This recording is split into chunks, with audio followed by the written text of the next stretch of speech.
Bonjour chers amis, c'est avec une grande tristesse que nous avons suivi hier l'enterrement du père Sami Anaraj qui a été enterré donc en France. Il est décédé à 77 ans, il était mon directeur spirituel, il préférait que je dise qu'il était mon ami.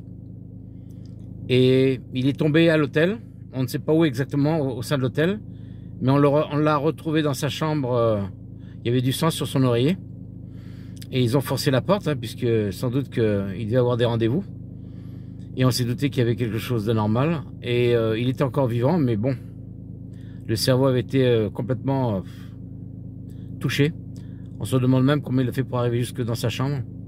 Que son âme repose en paix. Donc cette belle anecdote qu'il m'avait racontée jadis, en Inde, puisqu'il était d'une famille de haute caste hindouiste.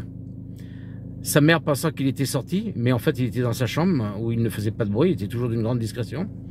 Sa mère, pensant être seule, avait reçu une amie, et cette amie avait dit à la mère de Sami: comment tu peux laisser Sami traîner comme ça dans les bas quartiers en Inde où il y a des voyous, des gangsters?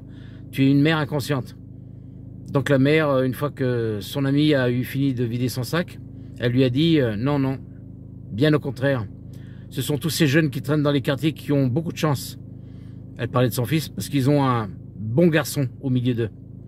Et une fois que l'ami est parti, Sami est arrivé dans le salon devant sa mère qui était surprise de voir qu'il était là. Sans rien dire, Sami est tombé à genoux devant sa mère. Il a baisé ses mains en remerciant sa mère qui, quelque part, lui a donné la bénédiction. Très, très belle histoire. Arrivederci.